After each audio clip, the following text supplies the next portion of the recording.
Bé, bon dia.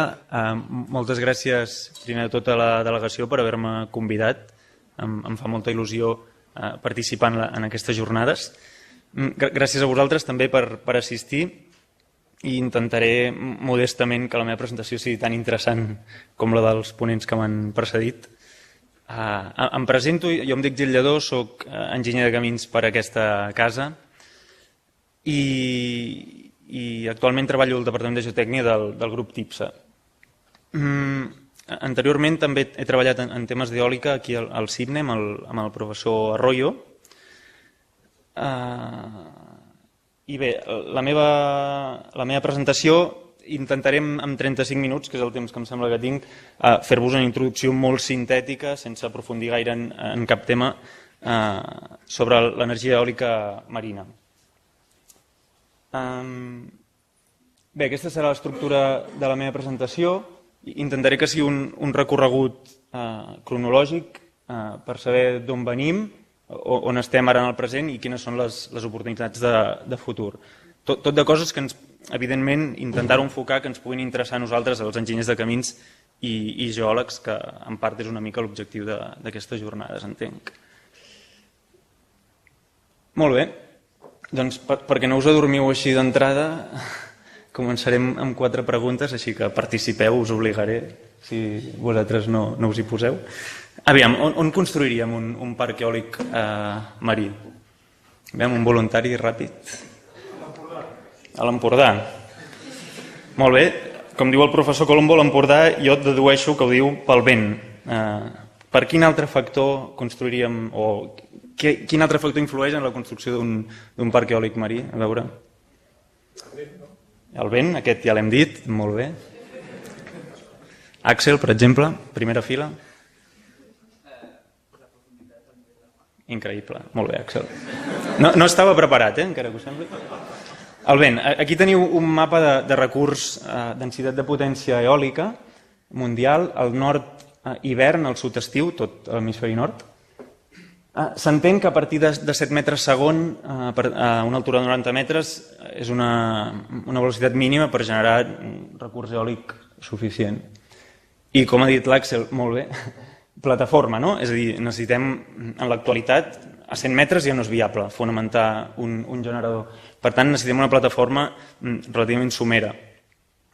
I tot això, a més, demanda, no? És molt important. Per exemple, aquí veieu una zona bastant somera, l'estret de Bering o el mar aquest de les Filipines. Bé, a l'estret de Bering, un lloc somer on fa moltíssim vent, com podeu veure, però no hi viu ningú, no? I per tant és inútil construir un parc eòlic marí aquí. Els costos per traslladar l'energia d'aquí fins a un centre poblat són inassumibles. En el futur, i en parlaré una mica, potser necessitem vent i demanda, gràcies a les tecnologies flotants que s'estan desenvolupant, però encara no són comercials. Llavors, segona pregunta, com es fonamenten en l'actualitat? Aquesta és més difícil. Algú té alguna idea? Veig algun expert per allà darrere, en eòlica? No? Era un farol, Aquests són els conceptes. Us ensenyo això ràpidament. Després us els presentaré amb una mica més de profunditat. Tenim els monopilons, aquí les estructures de gravetat i després tot un seguit d'estructures reticulades. Llavors, aquesta sí que és més... Me la podeu respondre. On és el parc eòlic marí més gran de l'actualitat? Per Londres. Molt bé, el senyor a la tercera fila s'ho porta estudiat. La London Array, aquí situat a l'estuari del Tàmesi, es va inaugurar el juliol del 2013, l'any passat, 630 megawatts, el que equival en un any de vent, diguem-ne, ordinari normal a 500.000 llars, un estalvi de 900.000 tones de CO2 a l'any, que són com treure de circulació de cop 300.000 cotxes, i com veieu el que us comentava al principi, no? Aquesta combinació òptima de profunditat de la plataforma i de recurs de vent. Llavors, com diuen els yanquis, el first mover, quina és la superpotència, el first mover mundial? I és l'última pregunta i us deixo en pau. Vinga, sense por. Superpotències. Aviam, professor Gili, que veig que riu. Espanya. D'entrada no és una superpotència mundial, però bueno. Gràcies per la intervenció. És Europa, no? Espanya. Bueno. Com que s'està gravant tot, com ens ha dit l'Axel al principi, ens limitarem en bromes de tipus... Bueno. El 90% de l'offshore mundial està a Europa, en l'actualitat, no? Tot i això, representa un 2% de l'eòlica total instal·lada al món, no? És a dir, un 2% la tenim al mar i un 98% a terra. Llavors, les superpotències que segueixen a Europa és un grup de països, en primer lloc la Xina, que tot i que s'hi està posant, hi ha molts problemes de sobirania sobre l'espai marítim, és a dir, els hi costa desenvolupar per temes polítics, burocràtics. El Japó, que malgrat que tenen molt recurs eòlic, un 80% es troba en grans profunditats i per tant en l'actualitat no són capaços d'explotar-ho, estan apostant fort per la flotant per poder-ho desenvolupar en el futur. I després tenim Corea, que a mig termini i curt termini té un pla de desenvolupament d'eòlica marina molt important. Llavors hi ha un altre seguit de superpotències, bueno, diguem com vulgueu, Estats Units, Canadà, Taiwan i la Índia, que s'hi han interessat però estan encara molt enrere en aquesta cursa. Llavors, centrats en la Unió Europea, el 2020 les previsions és que tinguem 40 gigawatts instal·lats en funcionament.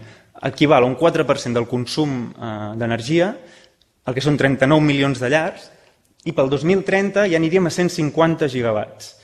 Són 145 milions de llars, i dic viables perquè normalment es fan previsions una mica així a la babalà, no? I potser d'aquí 5 anys ve una crisi bestial més gran que la que tenim ara, esperem que no, i aquestes previsions no serveixen de res, no? Però aquestes previsions són molt fiables pel fet que d'aquests 141 gigawatts estan o construïts o en construcció o aprovats o amb els permisos en regla o en fases avançades de planificació. De manera que són previsions que ens les podem creure, no? Molt bé, llavors, com que veieu que tot es mou a Europa, en l'actualitat em centro a parlar d'Europa, miraré una mica d'on venim, no? El passat i el present, on estem ara. Perquè us situeu, a la dreta megawatts acumulats que estan construïts i a l'esquerra tenim el creixement anual. Des del 93 que es va instal·lar la primera turbina a Dinamarca, fins al 2013 veieu que el creixement ha estat brutal. Actualment, amb aquests 6.000 megawatts que tenim aproximadament, en un any de vent ordinari podríem produir 24 terawatts hora d'energia, el que és gairebé l'1% del consum de la Unió Europea i que equivaldria al consum de 6,5 milions de llars, no? Perquè tingueu un número així general. Llavors, per països, el Regne Unit és el dominant, el capdavanter sobradament, i Dinamarca, que és un país amb molta tradició en aquesta tecnologia, va al darrere. Bèlgica i Alemanya també estan prou bé. Com veieu, una curiositat, el 66% d'aquesta potència instal·lada es troba al Mar del Nord, que té la particularitat que les condicions climàtiques són tan extremes que hi ha una finestra temporal en la que es pot treballar de només 100 dies. No? És a dir, tu pots estar allà per construir, mantenir i explotar 100 dies a l'any, el que fa que, bueno, imagineu-vos, no? Si poguéssim construir un túnel 100 dies a l'any, té un seguit de conseqüències bastant importants. Llavors, per tipus de fonamentació, si recordeu la segona pregunta, que us les he presentat una mica, el que domina són els monopilons, amb un 76% de turbines existents instal·lades. Llavors, on som? No? És a dir, el present. La situació del present quina és? El 80% de les turbines instal·lades aquest 2013, fins a finals de 2013, han estat monopilons, és a dir, que són el concepte de fonamentació preferit, però també és el que s'està executant més avui en dia. La inversió que s'ha fet aquest any, per tenir un número també, és de 5.000 milions d'euros, que si teniu ordre de magnitud, per exemple, ho compareu amb el canal de Panamà, que segons les fonts serien aquests 5.000 milions d'euros o 2 vegades un canal de Panamà. Això també no puc comentar res perquè s'està gravant tot. I després aquest gràfic bastant interessant diguem, grafica les dues variables importants, no? La profunditat sobre el nivell del mar i la distància a la costa en la qual s'instal·len aquests parcs. Com veieu, per exemple, aquest any el Regne Unit ha instal·lat parcs molt grans però en profunditats molt petites i prop de la costa. I en canvi Alemanya, amb color verd, ha optat per construir parcs més petits però en profunditats més importants, de 40-30 metres. Llavors, on som el 2014 i el 2015? No és que m'hagi equivocat, és una manera d'explicar que, com que aquests projectes tenen un cicle de gestació des que es planegen fins que estan executats i en línia, tan gran que el 2014-2015 per la indústria és el present. Llavors, fins a finals de 2015 estan aprovats 30.000 megawatts nous, que si recordeu, per exemple, els 630 megawatts de la London Array, és brutal, no? El que pensem instal·lar o que està a punt de ser instal·lat d'aquí al 2015. Com veieu, Alemanya sobretot copa la majoria de noves instal·lacions. I un altre cop, aquest gràfic ensenyant aquestes dues variables, com veieu, la tendència per aquests anys fins al 2015 és d'alguns parcs de molta dimensió a profunditats mitges de 30 metres i 40 quilòmetres de distància respecte a la costa.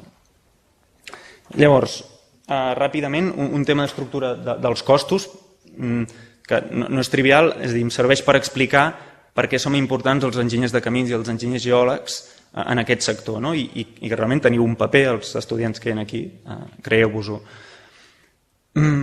Directament hi ha el tema de l'estructura de suport, que aproximadament representa un 22% del cost. Aquí tenim molta importància. Però per què dic que ens afecta el 22 més 26%? Doncs perquè aquest 26% de producció, integració i instal·lació és fonamental a l'hora de concebre la fonamentació. És a dir, per exemple, si tu construeixes o penses un concepte de fonamentació que és òptim a nivell geotècnic, a nivell estructural, d'esforços, però que després a l'hora de passar-ho a la cadena de producció, d'executar-ho, de la logística, d'instal·lar-ho al fons del mar, és inviable o té uns costos molt grans, aquest concepte de fonamentació no serveix de res. Ja el pots aparcar, perquè hi haurà un concepte una mica menys bo des del punt de vista geotècnic, però que en el global serà més viable. És a dir, nosaltres som tècnics, però hem de pensar també en aquests temes econòmics, perquè és que si no, les coses no es fan realitat. Llavors, arrel d'això, a TIPSA estem desenvolupant un projecte amb IDP Renewables sobre la cadena de subministrament, de com optimitzar-ho i com aconseguir rebaixar aquests costos que ens penalitzen tant i que ens fan que la indústria de l'eòlica marina no es pugui desenvolupar com voldríem. L'altre dia llegia un directiu d'Iberdrola, de Scottish Powers, que és una empresa bastant important al sector, que deia d'aquí 10 anys hem de reduir 30% de costos perquè si no això, entre que els governs comencen a tallar les subvencions i que això és molt car, vaja, que hi haurà una baixada de costos ben aviat. Llavors, per la importància del paper que juguen les fonamentacions, com heu pogut comprovar, al següent punt us parlo de la geotècnia, és a dir, dels reptes que tenim en el present des del punt de vista geotècnic, és a dir, les coses que nosaltres podem fer per aconseguir superar aquestes barreres que hi ha actuals. Us parlaré una mica més dels conceptes existents, els compararé i després em centraré en els monopilons. La mateixa diapositiva que abans, és a dir, aquests diferents conceptes. En primer lloc tenim el monopiló, que és el concepte rei actualment, que bàsicament és un tub d'acer de grans dimensions. Aquí veieu l'escala, això és un operari i això és el tub d'acer, típicament ara de 4 a 6 metres, que es claven en el llit marí mitjançant martells de gran capacitat fins a la profunditat necessària. Llavors tenim el grup aquest d'estructures reticulades. Els conceptes provenen bàsicament de la indústria de l'oil and gas, del petroli, i són bàsicament estructures d'acer pilotades al fons marí. Hi ha diferents conceptes que s'han desenvolupat, un és el trípod, després tenim el jacket, que són estructures més de tipus gelosia, i finalment el tripile, que són 3 piles connectades i clavades en el fons marí. Finalment tenim la fonamentació de gravetat, que treballa a pes propi, és un calaix, una estructura de formigó armat que s'omple de balast, de graves o de sorres, per incrementar-ne l'estabilitat. Llavors, una comparació molt ràpida entre conceptes, diguem-ne només de la part geotècnica. Després influeixen també altres temes d'aerodinàmica, de superestructura, que s'han de tenir en compte a l'hora de dir aquesta és la fonamentació adequada. Però així només a nivell geotècnic sí que podem fer comparacions, per exemple la profunditat. Els monopilons i la gravetat només són viables fins a 25 metres. Els monopilons, d'entrada per temes constructius, és a dir, per temes de freqüències naturals de vibració del sistema, no podem anar a profunditats molt més grans. Després us ho explicaré una mica més, això. I després per límits de l'equipament de clavat, és a dir, no podem posar aquestes estructures al fons del mar amb vaixells il·limitadament grans i martells d'il·limitada capacitat. Hi ha un moment que no és viable. Per això tenim ara les estructures reticulades que comencen a implementar-se, que poden anar fins a 50 metres i que el que fan és limitar aquestes deflexions que es produeixen en el monopiló. Esforços. Així, en general, els monopilons treballen a flexió, es menysprea l'esforç axial. Les estructures reticulades, en canvi, treballen bàsicament axial i el tema de les esveltesa és important perquè permeten, diguem-ne, reduir la seva exposició a càrregues, a les forces dinàmiques que actuen sobre l'estructura. I finalment el de gravetat, com us he dit, treballa a pes propi. Llavors, a nivell de costos, el monopiló està molt estandarditzat, és a dir, és relativament fàcil de construir i executar en l'actualitat. L'anàlisi estructural és més senzill, en oposició, per exemple, a algun tipus de reticulades, com els trípods, que tenen una càrrega d'anàlisi estructural més feixuc. En canvi, les reticulades tenen l'avantatge que el gruix de la làmina d'acer és més adaptable, és a dir, tu pots optimitzar molt més per cada element de l'estructura aquest gruix d'acer, mentre que en el monopiló necessites gruixos molt grans per reduir tota la flexió amb l'únic tub.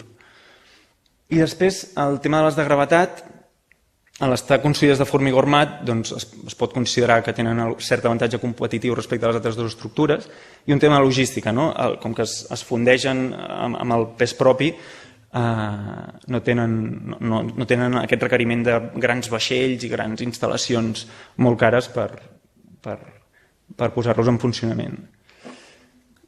Llavors, ràpidament, un tema del substrat. Els monopilons són bastant adaptables. El contractista, diguem-ne, si es troba algun còdol o alguna part rocosa més competent, pot decidir alternar drift and drill, és a dir, clavar i perforar. Les reticulades són més independents, diguem-ne, que els monopilons, són completament independents a l'estrat superficial, perquè com que treballen tot axial, es fan molt adequades per sòls pobres, dolents. I finalment la gravetat, al contrari, al treballar amb el seu pes propi, necessitem substrats rocosos o sòls molt competents. Amb l'afegit que cal sanejar el fons marí, si hi ha algun estrat llimós o algun material dolent, s'ha de retirar primer, s'ha d'uniformitzar el llit i després instal·lar l'estructura. Llavors, conclusió d'aquesta síntesi tan pesada, el Mar del Nord, per les seves condicions de vent, de substrat sorrenc i de profunditats baixes, ha fet que el concepte que s'imposi és el monopiló. Llavors, em centro en els monopilons, perquè com veieu, en l'actualitat, ara mateix, és on hi ha posada tota la intel·ligència per desenvolupar aquest concepte. La campanya geotècnica no és un tema trivial perquè, penseu, això és una foto de la London Array de satèl·lit, els puntets blancs són les turbines i això ocupa 100 quilòmetres quadrats de superfície. Per tant, la campanya geotècnica que has de pensar ha de ser molt eficient. No pots fer sondejos cada 5 metres perquè has de cobrir 100 quilòmetres quadrats i no tenim diners il·limitats, encara que siguem anglesos i siguem molt rics. La separació entre turbines típicament és de 500 metres en totes les direccions, per tant hem d'anar en compte. I és que a més és un tema important perquè fa molt poc, al desembre del 2013, hi ha dos parcs eòlics, l'Àrgil a Rei, al mar occidental d'Escòcia, i l'Atlàntic a Rei al canal, que es van haver de cancel·lar perquè la campanya geotècnica no havia estat prou bona i el material que es trobaven quan anaven a posar els monopilons era massa competent i era inviable clavar-lo al fons del mar. Són projectes que estan aturats fins que desenvolupem tecnologies millors, però vaja, perquè us adoneu que és un tema bastant rellevant. Llavors, aquí teniu càrregues típiques que actuen sobre el sistema, i després un tema de la resposta dinàmica estructural, és a dir, les estructures aquestes estan sotmeses a càrregues dinàmiques, d'ones i de vent. Llavors, les freqüències que hem d'evitar, les que provoquen majors excitacions, són la P, la que es diu P, la de rotació del motor de la turbina, i la 3P, en turbines de 3 pales, que són les més habituals actualment, que és la freqüència de pas de pales. Aquestes freqüències ens deixen 3 regions per triar on posar-nos, on posar la freqüència del nostre sistema. La més òptima seria a l'esquerra de l'UP, perquè seria l'estructura més flexible i per tant la que requeriria diàmetres més petits o rigideses menors, per tant més barates. Què passa? Que justament a l'esquerra d'UP tenim la majoria de freqüències pròpies de la càrrega dinàmica de l'onatge. Llavors aquí a l'esquerra d'UP hem de vigilar el que es diu la soft-soft, és a dir, la solució més flexible. A part, com veieu, això es converteix, no són freqüències discretes, sinó que són intervals, perquè les turbines tenen velocitats variables. Això seria un drama, però per sort gent molt intel·ligent ha desenvolupat controls de les turbines per adaptar la velocitat de rotació a les càrregues dinàmiques que tenim en cada moment. Però és un tema molt interessant, trobo, i que s'ha de tenir en compte, per suposat.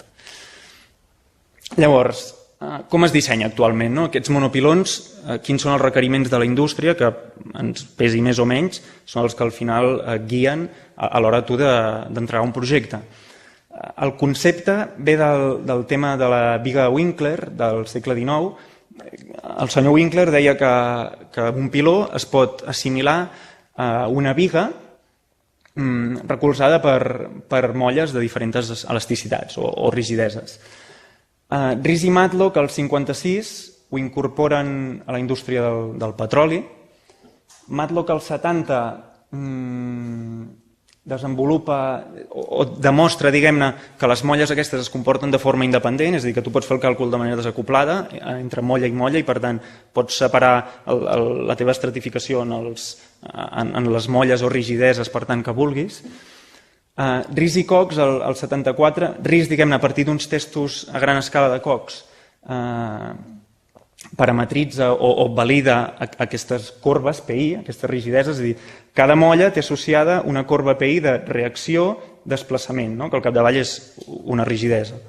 I Markinson, el 84, el que fa és recull tots els testos de gran escala que s'han fet fins llavors i proposa la metodologia que actualment utilitzen l'API i la DNB per dissenyar, és a dir, com dissenyem en l'actualitat. Llavors, com tot en aquesta vida, aquests codis tenen limitacions. Us en parlo d'algunes perquè siguem conscients que els codis no són els 10 manaments. El mode ruptura.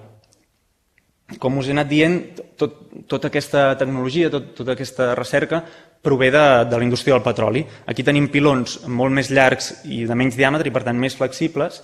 Llavors hi ha una incògnita important sobre el mode ruptura. Aquí teniu a l'eix de les X la longitud del piló entre R. R és un paràmetre definit per Paulus and Hall que intenta, caracteritzar la resposta d'un piló flexible o rígida. Veieu que hi ha una zona intermitja que es considera indeterminada, per dir-ho d'alguna manera. Per rigideses del sòl de 10 megapascals i 100 megapascals. Aquestes corbes són per diferents longituds de piló, un piló de 50 mil·límetres de gruix de làmina d'acer. I bé, com veieu, aquest paràmetre R, no ho he dit, perdoneu, depèn de la rigidesa del sòl, de la rigidesa del piló i de la inèrcia del piló. Llavors, què passa? Per valors típics actuals de la indústria de l'eòlica marina, ens situem aquí, en sòls de 10 megapascals, més que de 100 megapascals. i amb quocients longitud-diàmetre entre 4 i 6 metres. Per tant, està clar que les nostres piles es comporten de forma rígida i no flexible. La pregunta és, una metodologia que hem desenvolupat per piles flexibles és vàlida per piles rígides? Molts autors diuen que no i molts autors demostren que no. Però bé, això no ho incorpora a la norma i és important tenir-ho en compte. La influència del diàmetre. La rigidesa d'aquestes corbes PI en principi només la fan dependre del diàmetre de la densitat del sòl. I el diàmetre no es té en compte, és a dir, no hi ha ni el consens en els autors, ni s'ha pogut validar perquè aquests testos que us havia dit de Markinson del 84 són aquests, és a dir, són uns quants testos en el rang de 0,5 a 1,5 diàmetres de piló. La indústria es troba en aquesta franja i, per tant, molts autors han fet recerca i s'han preguntat és vàlid el que hem tingut en compte per 0,5-1,5 metres de diàmetre per 4 o 6? Té pinta... Hi ha discrepàncies, no hi ha ni consens ni validació empírica d'aquest fet. Un altre tema, el coeficient d'empenta al repòs, de terres, al repòs, RIS el considera constant 0,4 i, en canvi, demostracions amb elements finits de diferents autors han demostrat que la diferència de càrrega última pot ser significativa. En aquest cas, sí, em direu, això és conservador, no? Perquè a mesura que nosaltres dissenyem per 0,4 i a mesura que pugem, això puja. Sí, però quan es clau un piló, hi ha autors també que han demostrat que el coeficient d'empenta de terres al repòs es pot modificar i, per tant, pot deixar de ser conservador. És a dir, un altre tema delicat que no coneixem bé. I, finalment, l'última cosa que us volia comentar de limitacions, molt important, el tema de càrrega cíclica.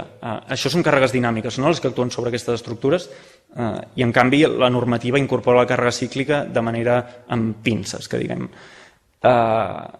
Molts autors s'han plantejat això i han fet assajos a càrrega cíclica, arribant fins a, de l'ordre, alguns alemanys, de 5 per 10 a la 6, que és insuficient perquè la càrrega en una vida útil a la que en principi es veu sotmesa una turbina d'aquest tipus és de l'ordre de 10 a la 9 cicles, per tant encara estem en un domini desconegut. Clar, per què és important això?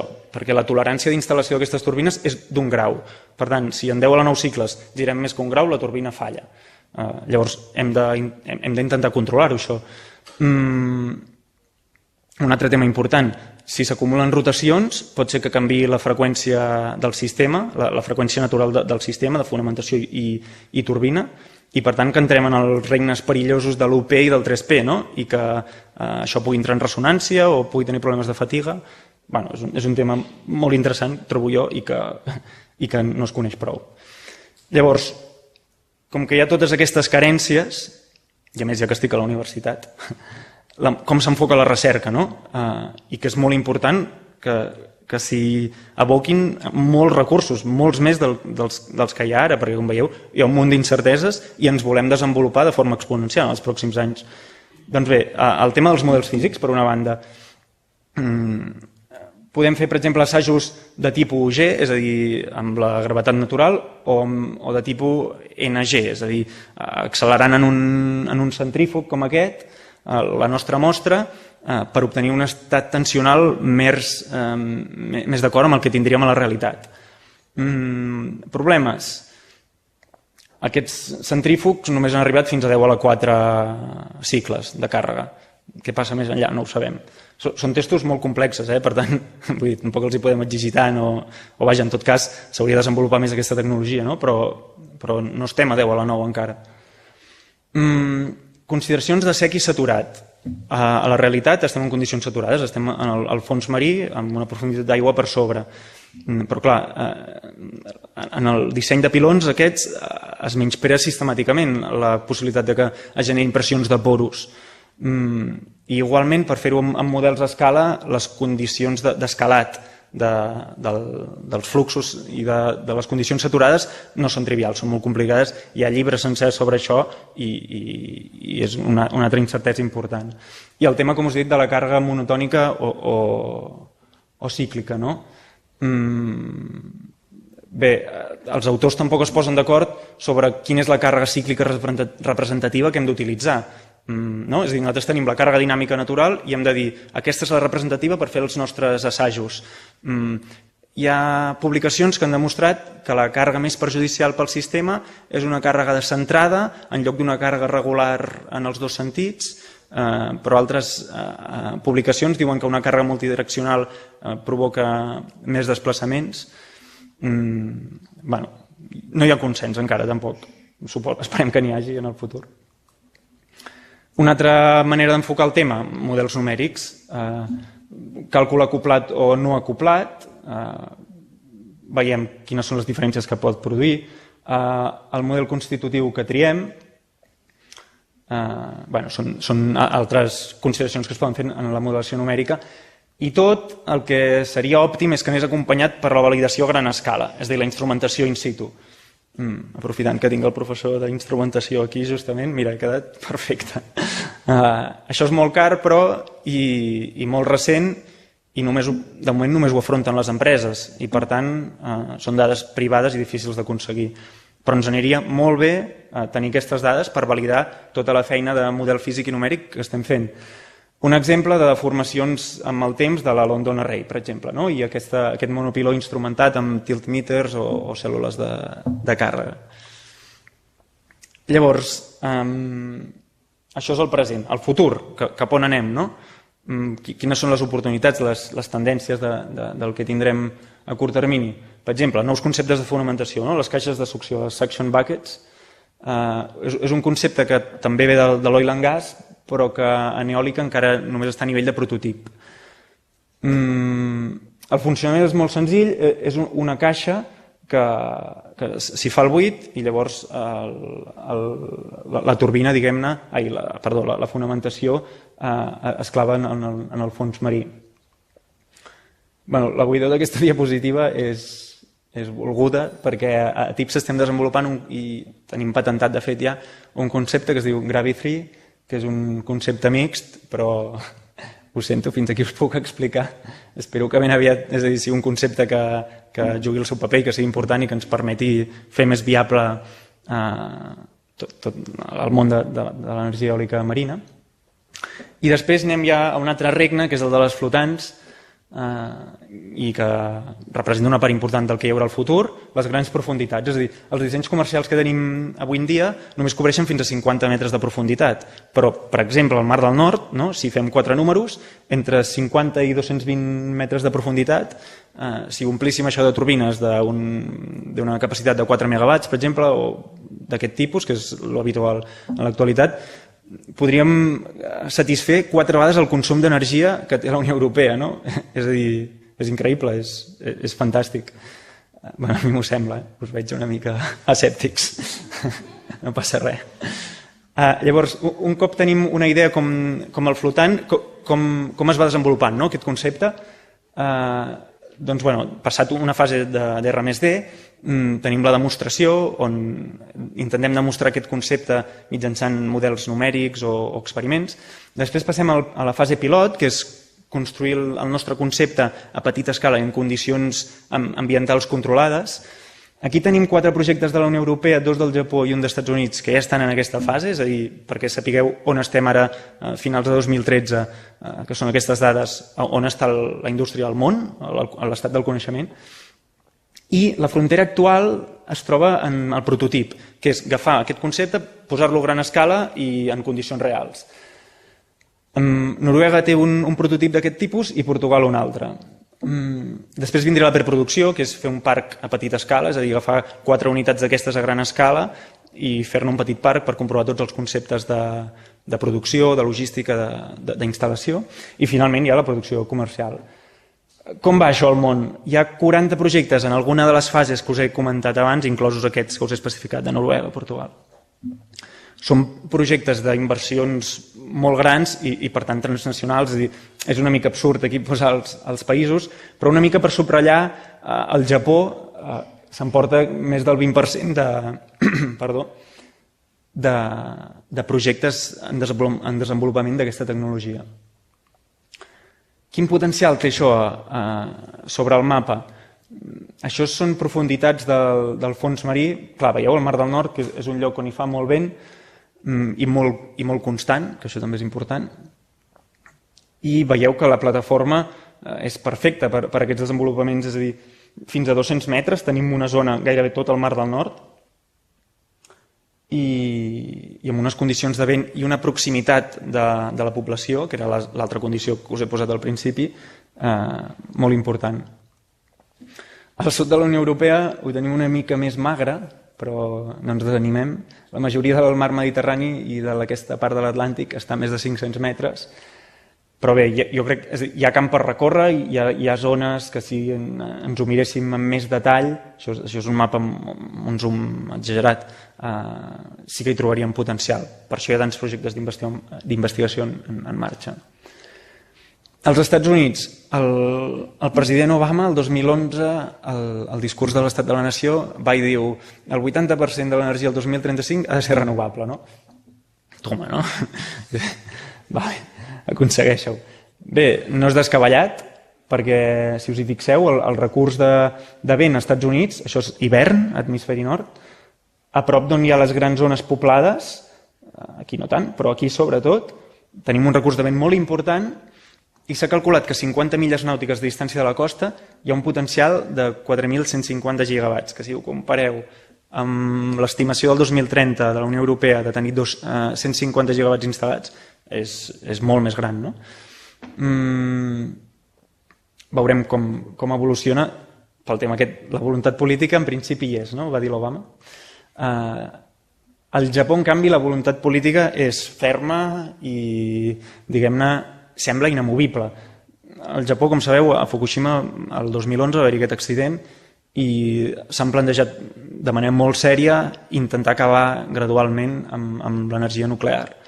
I llavors això ha revertit en inversió en renovables. Una d'elles, l'eòlica marina, que com us he ensenyat abans, estan apostant molt fort. Tenen un recurs de vent important, com veieu, això és el mateix mapa d'abans, hivern a l'hemisferi nord, però un 80% està a grans profunditats, per tant, ells el que fan és apostar per les flotants de cap. I finalment, per no allargar-me més, els conceptes de manera ràpida, perquè sapigueu on està ara més o menys la idea tecnològica, provenen també, com tot, les idees aquestes del petroli, es basen, o l'avantatge que tenen és que redueixen molt esforços perquè no estan fixats, per tant els esforços als quals els sol·liciten és molt inferior. Diguem-ne, els models numèrics i l'experimentació que hi ha encara no està ben validada, per tant, amb cautela, però s'està desenvolupant. I llavors, per exemple, us els explico una mica. Tenim l'Spark Buoy, que podríem traduir-ho com a boia màstil. És una gran boia cilíndrica que s'omple de balast per incrementar l'estabilitat. Aquest és el sistema que fa servir el prototip noruec. Després tenim les Tension Leg Platforms, que és un element de gran flotabilitat ancorat al fons marí a través de diferents cables. I el Semisap, que és com un híbrid dels dos, i és el concepte que fa servir el prototip portuguès. Aquí un cop més, o encara més potser que el que us he explicat abans, el tema de la dinàmica estructural pren molta importància, perquè, per exemple, si bé, diguem-ne, les Tension Leg Platforms i el Semisap poden resultar més cars, s'ha demostrat o s'ha començat a demostrar que la resposta dinàmica estructural sembla bastant més estable, i per tant hauríem de posar en una balança aquests conceptes. I bé, això és tot. Moltes gràcies. Feu preguntes i gràcies per escoltar-me.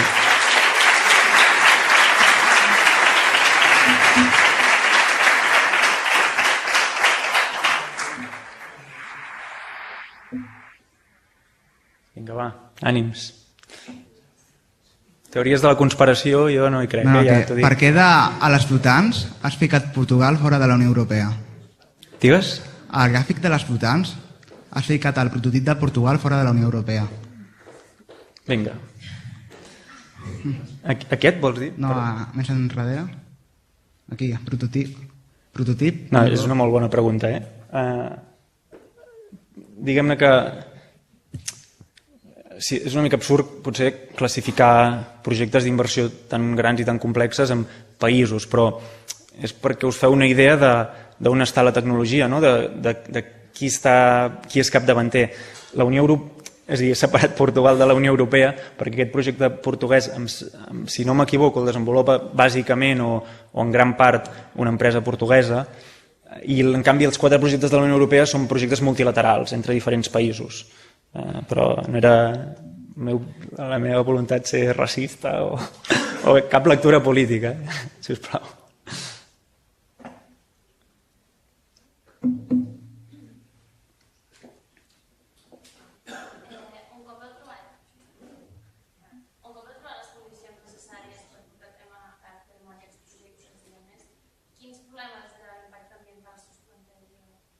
Sí, molt important i gràcies per preguntar-m'ho perquè no n'he parlat gaire i és un tema bastant important.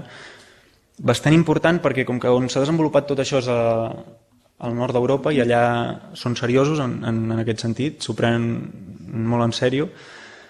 Per exemple, una de les limitacions que han fet que els monopilons siguin només aptes fins als 25 metres de profunditat és que l'impacte sobre la fauna marina a nivell de soroll del clavat del piló pel martell és excessiu. És a dir, aquest és un impacte ambiental important i que limita molts projectes al nord d'Europa. I després hi ha un altre tema relacionat més amb les aus, però que no controlo tant i no sé exactament com afecta, però el tema de la fauna marina és un tema important i que, clar, jo el primer que ho vaig sentir xoca, no? Perquè no t'imagines, nosaltres quan pensàvem en impacte ambiental potser pensàvem en unes altres coses. Doncs no, l'impacte ambiental principal, diríem, dels conceptes aquests és en la fauna marina. I us posa pegues en aquests projectes o és l'energia renovable? No, home, no. No, això, vaja, no sóc un expert, però això m'imagino que no és un canvi de cromos. És a dir, tu no pots dir que t'estic estalviant 300.000 cotxes però et mato 50 balenes. Vaja, és que... No, està bé que facis aquesta reflexió perquè es veuen coses pitjors, però no.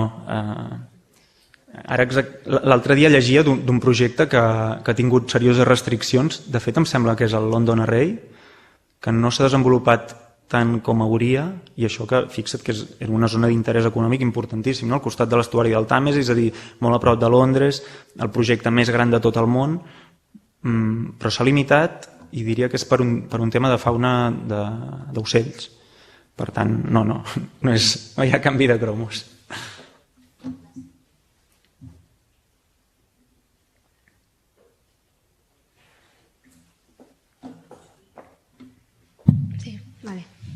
Has dit que quan fan els models físics ho fan amb sòls no saturats. Com s'assaja en un sòl no saturat una cosa que se sap que està saturada sempre perquè està al fons del mar? Diguem-ne que... La pregunta és difícil, Diguem-ne que... És a dir, que com es justifica quan tu publiques, no? Dius, sé que això és saturat, però... Aviam, primer et diria perquè hi ha gent que diu que la generació de pressió de pressions de poros no és rellevant. Per tant, és igual que ho facis en condicions saturades o en condicions seques. L'altre és per la dificultat tècnica d'escalar aquestes condicions. Llavors dius, jo publico això... És que, clar, la teva pregunta és molt lògica, Jo, de fet, em sembla que quan vaig començar també me la vaig fer, no? Però clar, hem de ser conscients de les nostres limitacions, és a dir, no podem reproduir exactament i per tant el que podem fer és presentar uns assajos, una publicació i dir que té aquestes limitacions. És a dir, jo trobo que això és molt... És a dir, abans que res, això és molt raonable, no? Tu dius, jo el que puc fer és això i té aquestes limitacions, com deia abans el professor Colombo, que vingui algú altre i ho millori, però un cop estàs a dins veus que no és tan senzill com... Vinga, reproduïm tal qual el model i es fan... La següent pregunta podria ser i per què fem models físics, no? Perquè fer models a gran escala és caríssim. És a dir, si t'hi fixes, la indústria del petroli, que és una indústria potentíssima, amb molts interessos, amb molta capacitat inversora, em sembla a mi, els pocs testos que va poder fer ja entrats als anys 70, no? Vull dir que és un tema car i que cal saber les pròpies limitacions.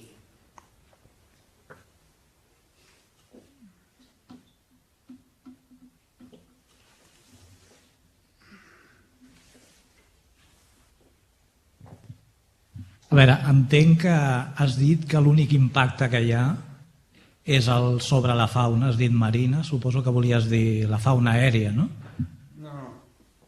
És a dir, jo no sóc un expert en l'impacte ambiental de l'eòlica marina, però tot el que he anat llegint i tot el que sé és fauna marina, és a dir, grans cetacis, balenes, dofins, que l'efecte que es produeix, diguem-ne, sonor pel clavat dels pilons aquests al fons del mar, es veu que és molt perniciós pel seu cicle vital.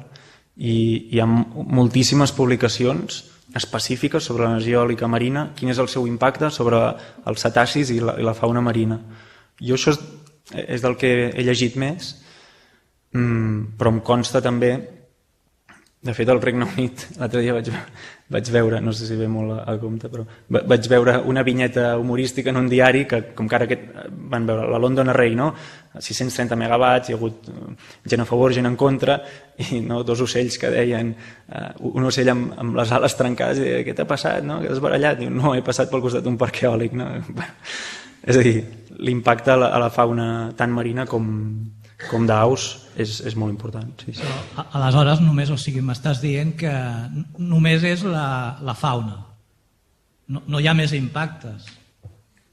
I abans comentaves d'omplir el Mar del Nord d'aerogeneradors. Clar, no és el mateix parlar d'un que parlar de molts, no? Aleshores, o sigui, hauríem de parlar de més impactes, no? Jo crec que l'impacte sobre la fauna, sigui marina o sigui aèria, és bastant secundari, no? És important, però això no és la cosa més important, no? Estem parlant de fer unes grans cimentacions en el mar, és un mar que s'utilitza per altres coses, no? Primer de tot és un sistema natural, no? Però a part és un sistema que diguem que l'espècie humana utilitza també.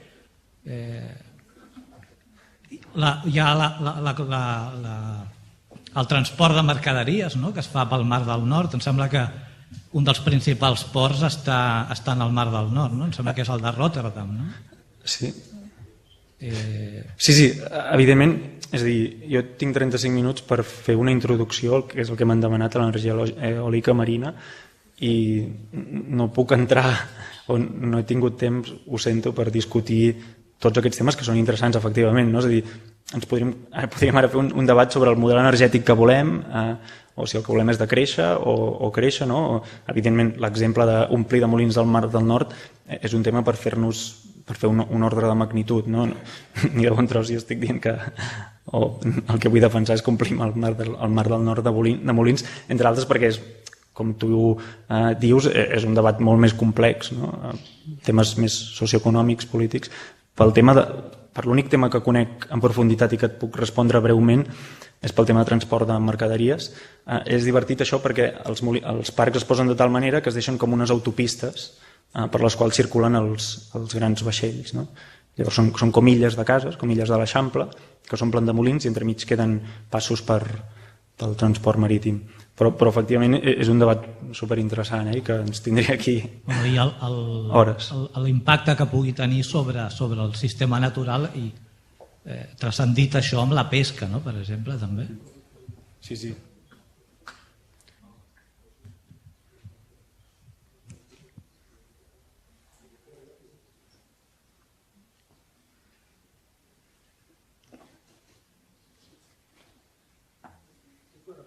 I tant, per favor. Tot això està molt bé, és fantàstic i tal, però està passant una miqueta com amb les nuclears. Recordeu que quan es feia aquell programa dels Estats Units que es deia Átomos para el Progreso, que es deia exactament així, deia que l'energia nuclear elèctrica era la més barata del món i tal, només que s'havien descuidat del desmuntatge del sistema. Pel que estàs dient i pel que dedueixo, es posen les potetes, es posa el molí i no es treu mai més, no? O algú ha pensat alguna vegada que podria treure? Gràcies. Sí, aviam, jo comparteixo els vostres punts de vista que això no és la panacea, no?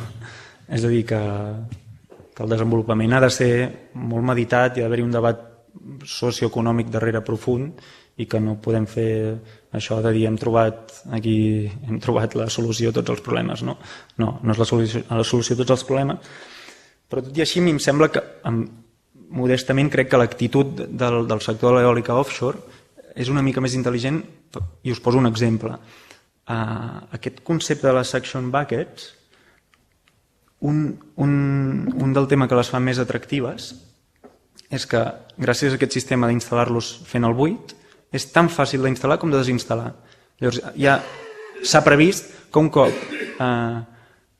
cop aquestes instal·lacions deixin de ser efectives perquè hem descobert altres tecnologies millors o pel que sigui, o perquè hem descobert que tenen un impacte perniciós sobre la fauna marina o el sistema marí, aquestes fonamentacions, el cost de treure-les és viable, és a dir, és raonable. Més enllà no et podria dir, però comparteixo absolutament el teu punt de vista de que no hem d'anar amb aquest discurs de això és la panacea i això ens solucionarà tots els problemes. No.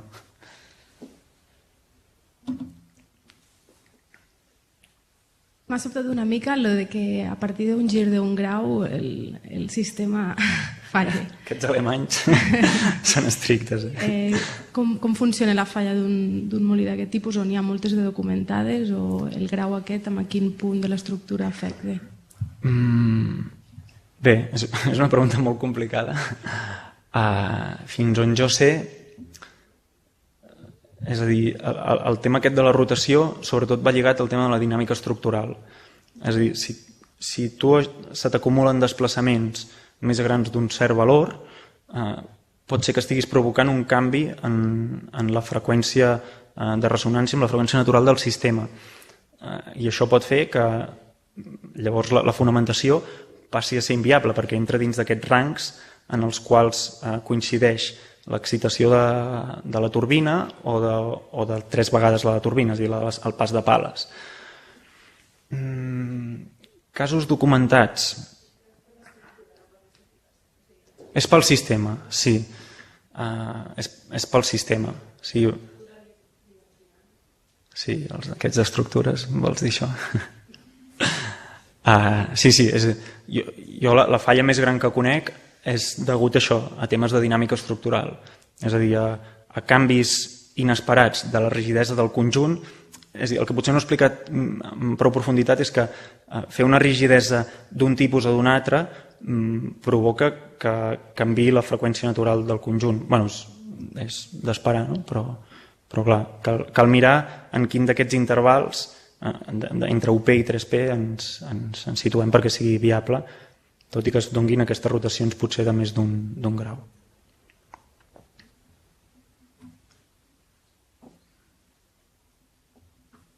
Molt bé, senyor Jarauta diu que prou i efectivament prou. Moltes gràcies a tots.